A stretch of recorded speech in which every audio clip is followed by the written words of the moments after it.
एक बार की बात है, होली का त्योहार नज़दीक था। टूनी अपने लिए गुजिया बना रही थी।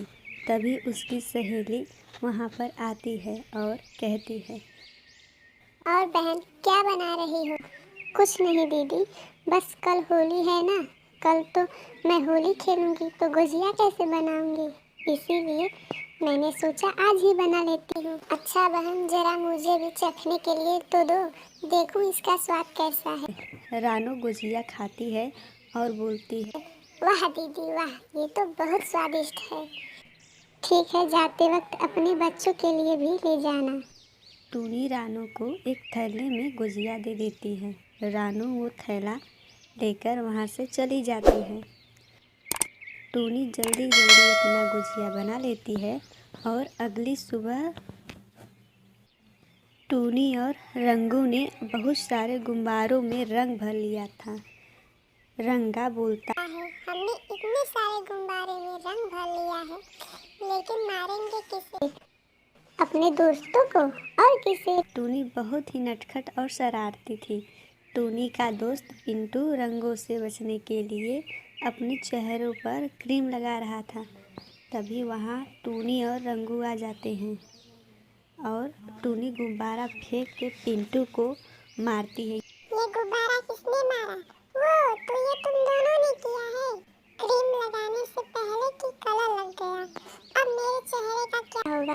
ये टूनी और रंगू की टोली है, बुरा न मानो होली है। मैं तुम दोनों को छोड़ूंगा नहीं। हमने पिंटू के चेहरे पर ऐसा कलर लगाया है, होली चला जाएगा पर रंग नहीं जाएगा। सही कहा दोस्त, अब अगला शिकार का नाम बता। रानू दीदी के यहाँ चलो, उनके घर चलते हैं। वो दोनों रानू के घर जाते हैं।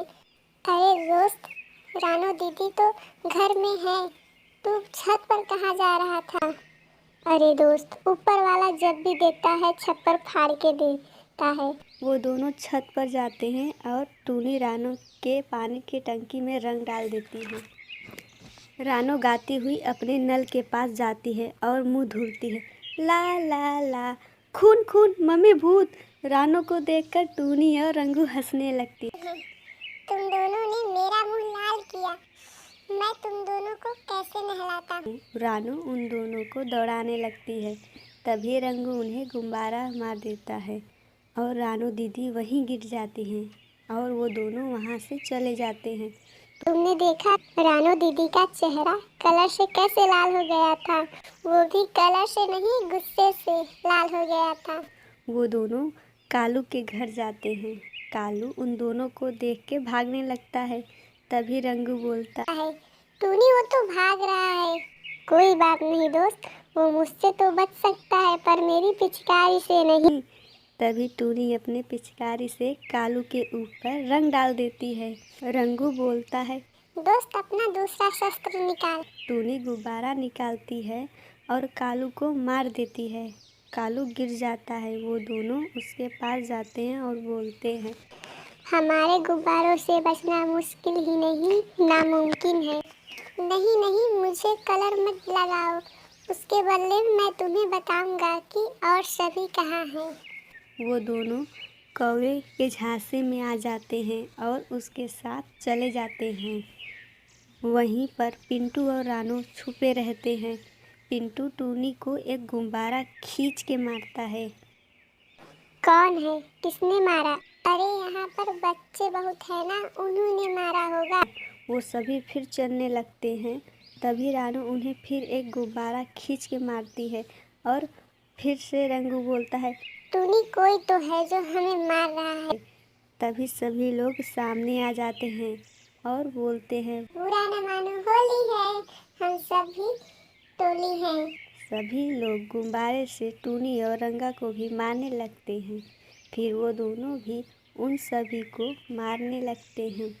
वो सभी मिलकर आपस में खूब मस्ती करते हैं और होली मनाते हैं।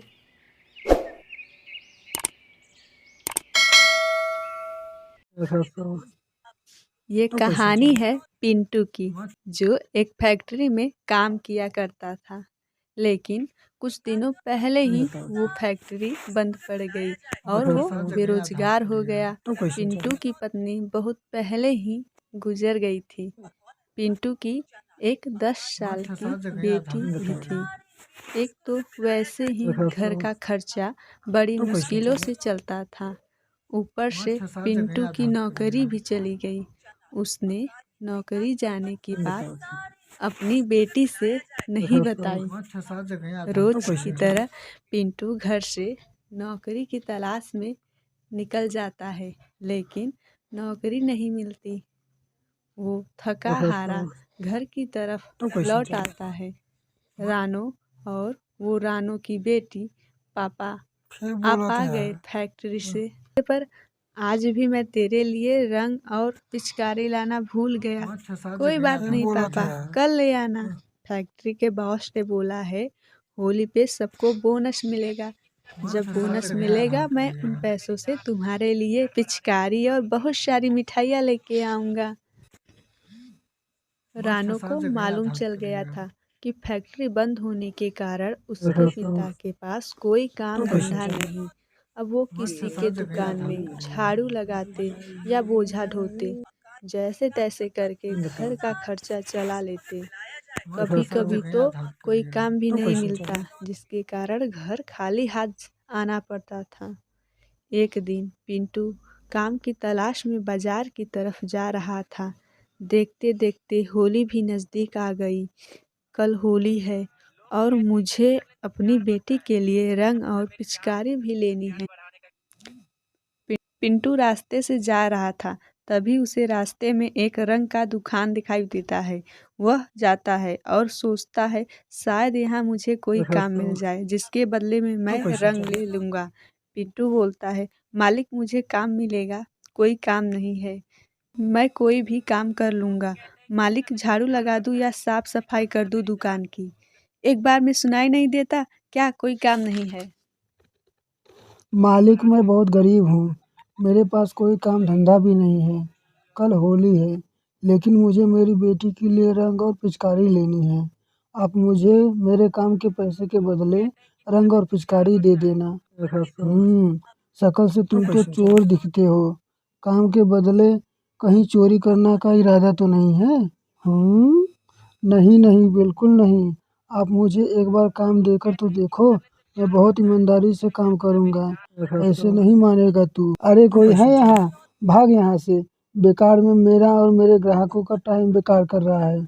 मालिक पिंटू को धक्का देकर वहाँ से भगा देता है और पिंटू चेहरे पे उदासी लिए वहाँ से चला जाता है। और उसे कहीं भी काम नहीं मिलता। जेब में पैसे नहीं है, घर में राशन ख़त्म होने को आया, अब कैसे घर चलेगा? मैं तो भूखा भी रह लूँ पर बेटी को भूखा नहीं रह सकता। पिंटू उदास मन से घर